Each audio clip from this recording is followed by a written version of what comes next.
Det der clean sound optaget fra hotelværelset. Den slet morgen.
lidt nærgående.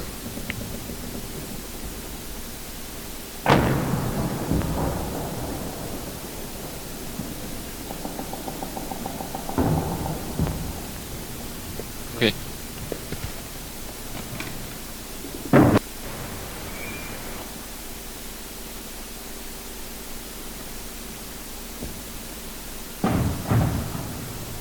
Dette er Hotel Intercontinental, torsdag den 17. i 9.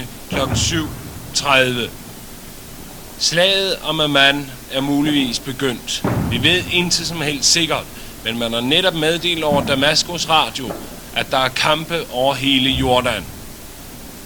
Kampene her i Amman, eller i hvert fald skydningen, startede omkring klokken 5. De startede vest for Amman, omkring en radiostation, men bredte sig hurtigt til hele byen, og siden har man hørt artilleri, panser, morterer og bazookaer knalde og smælde.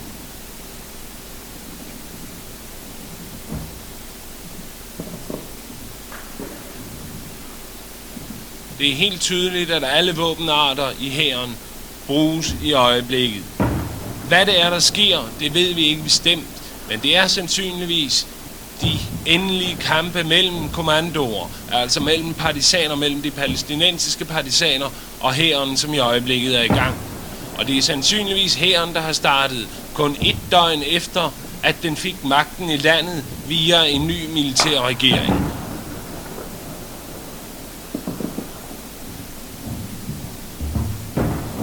Ingen ved, hvad det vil føre til i øjeblikket, men at det går meget voldsomt til, er tydeligt, som de kan høre af lyden her. For en time siden, da et svensk hold forsøgte at lave nogle filmoptagelser på altanen her fra Hotel Intercontinental, knaldede projektiler ned omkring os, cirka 30 cm fra en af mine kolleger.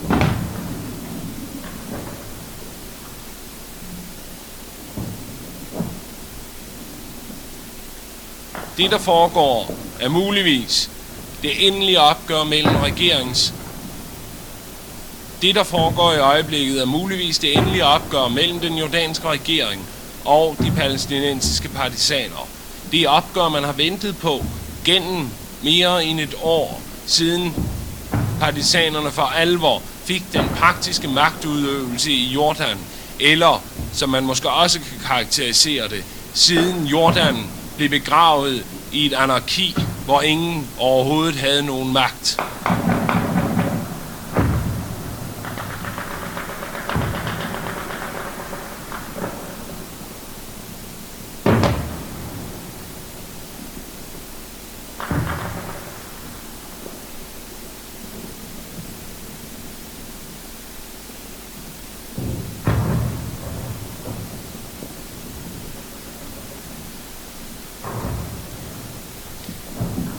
Alle parter har ventet dette slag i adskillige dage. Det er ikke mere end 2 dage siden, at en talsmand for partisanorganisationen Al-Fatah sagde til mig, at kampene ville begynde i løbet af ganske få dage, fordi spændingen steg. Og det, der har udløst dem, er, som jeg før har sagt, utvivlsomt dannelsen af den nye militære regering i går morges. Hæren har følt sig ydmyget af partisanerne, fordi partisanerne har haft en reelle magt i Amman og mange andre byer. Derfor har den utvivlsomt presset kong Hussein for at få en ny regering, som hæren kunne dominere, og Husseins svar blev altså dannelsen af den første militære regering i Jordans historie, den første rene militære regering. Og nu har hæren tilsyneladende startet disse kampe. Den ønsker nu at knuse partisanbevægelsen. Den ønsker, at kong Hussein skal stå som symbolet på, at den ønsker, at kong Hussein skal have magten igen i Jordan.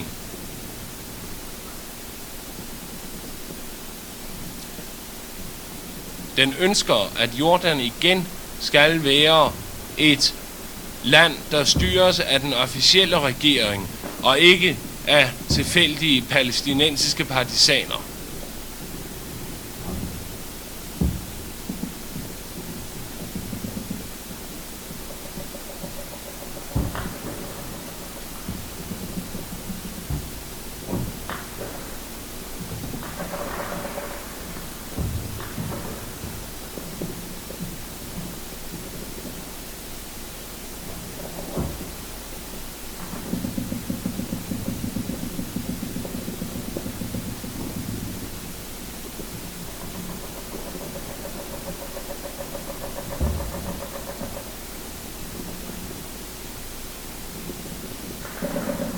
Samtlige hører bruges der både artilleri, panser, automatiske ild, det vil sige maskingeværer, maskinpistoler, bazookaer og raketstyr.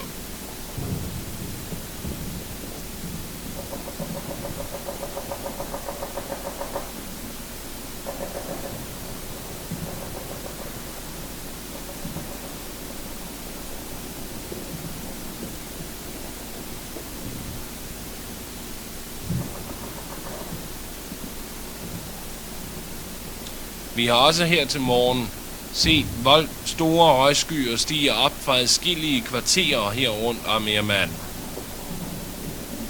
Og det er huse, som er skudt i brand efter artilleribeskydning. Og der er nogen, der siger, at den amerikanske ambassade er blevet beskudt, men der er ingen, der ved noget i øjeblikket. Intet kan bekræftes. Det er kun, hvad vi kan se her fra Hotel Jordan Intercontinental.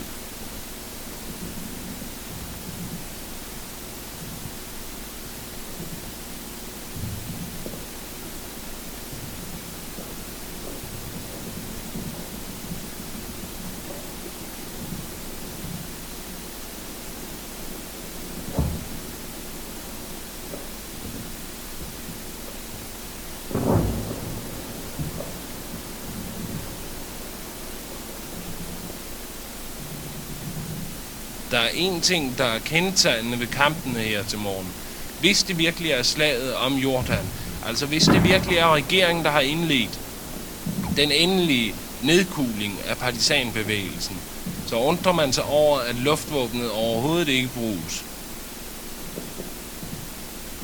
Det kan skyldes, at Jordans luftvåben eller flyvevåben ikke er særlig stærkt, og at mange maskiner måske ikke er operationsdygtige.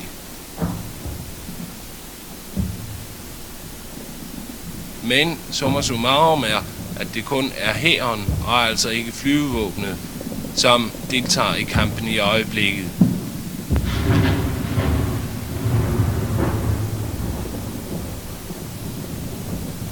Det var til. Ja, det var en kanon. Lad os lige prøve at høre det.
var mere clean sang fra bøgen.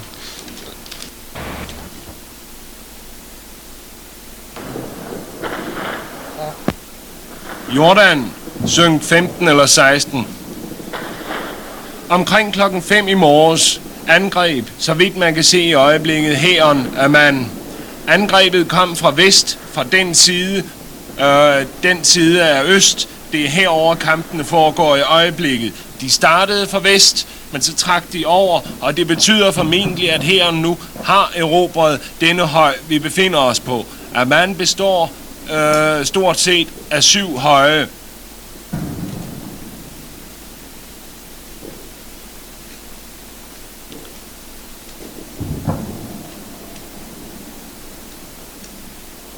Vi kan bare lave stumbild på det. Ja. Du har været det. Ja, men du kan godt pæne tilbage, så de kan se. Hvad? Men du starter derude igen. Ikke? Den derude, det er så meget i øjeblikket. Ja, men det gør den der. Men altså, vi må have billeddækning på hele vejen. Må jeg lige se. Vent lige et øjeblik.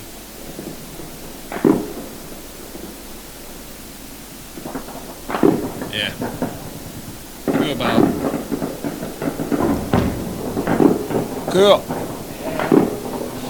Angrebet kom som sagt fra vest, og nu er man over på de østlige høje, på Jebel Hussein og Ashafia-højen. Det er herover der ligger store flygtningelejre, og det er her PLO, altså den palæstinensiske befrielsesorganisation, og Fatah har deres hovedkvarterer.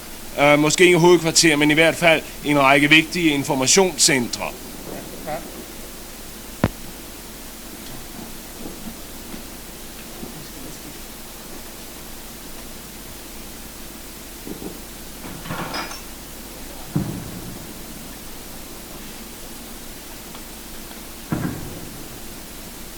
Nu er der pissegod røg hernede, Per.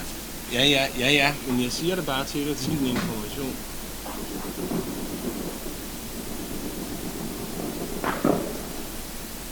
Kom med. Nå, nej. Er du klar? Ja. De kan se, røgen vælter op rundt omkring fra Amman. Jeg ved ikke, hvilke bygninger der er tale om, men det er jo tvivlsomt nogle partisanhovedkvarterer. Men det kan, eller hvad hedder det? Det er jo tvivlsomt partisan-tilholdssteder. Men det kan også være tilfældigt, fordi kuglerne og granaterne, der skydes med artilleri, morterer, bazookaer, kampvogne skyder. Det kan være, at de bare skyder ved siden af. Flere eller en enkelt svensker, en svensk fotograf, er blevet såret her, da han lavede film på altanen. Og de skyder så snart noget bevæger sig, og det er derfor, jeg ligger ned. Man kan ikke rejse sig.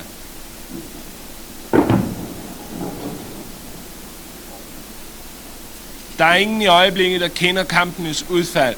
Men som jeg har sagt før, det at hæren er trængt over mod Jebel Hussein og Jebel Ashafia, betyder tilsyneladende, at den trænger frem, og at partisanerne er på tilbagetog. Nu vælter endnu flere røgskyer op. Og det lader til, at der er begyndt gadekampe nede i byen. Der lyder voldsomme maskinpistolsalver.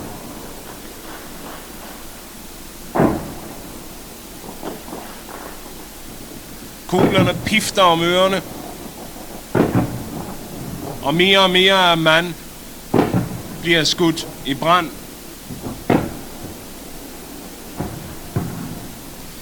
Men om hæren kan vinde over partisanerne, det ved man som sagt ikke i øjeblikket. På forhånd regner man med, at hæren er stærkest, blandt andet fordi den har de tunge våben, den har artilleri og kampvogne, som de kan høre. Men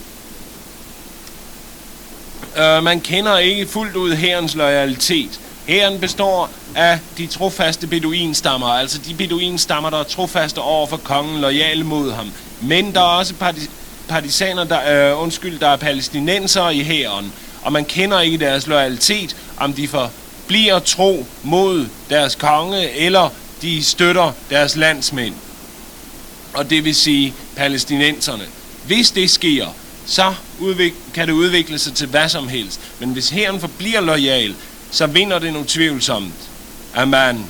Det, der sker i øjeblikket, er sikkert, at Jordans skæbne nu bliver afgjort. Det er nu, kongen vil sikre sig magten. Det er nu, han vil sikre sig autoriteten efter flere års anarki, efter at partisanerne i flere år har haft den praktiske magt.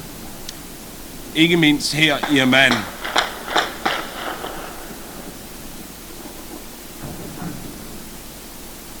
Og det betyder samtidig, eller det kan samtidig komme til at betyde, at den palæstinensiske revolutionsskæbne bliver afgjort. Hvis hæren vinder i dag, så tror jeg ikke, at der bliver meget tilbage af den palæstinensiske revolution. I hvert fald må de starte forfra. Hæren går hårdt til værks nu. Den er træt af ydmygelserne. Den er træt af partisanernes regeren, som det sidst kom til udtryk i flykapringerne og gidseltagningen. Du kan godt stoppe lidt, Hans.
du ikke på det?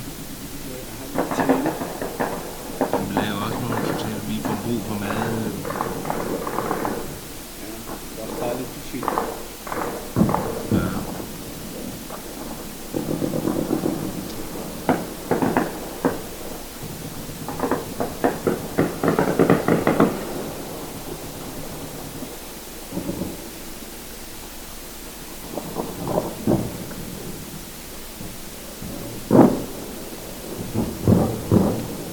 Hører du, Hans?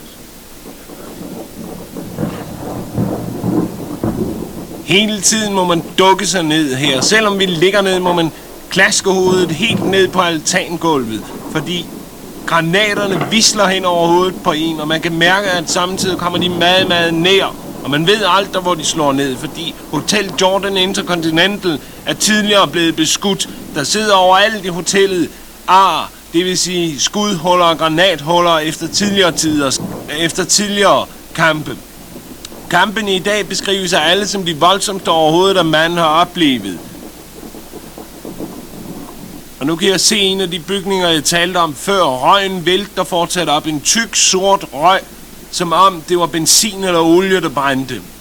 Flammerne slikker op ad træerne, der står i baggrunden. Overalt tegner røgskyerne sig op mod himlen.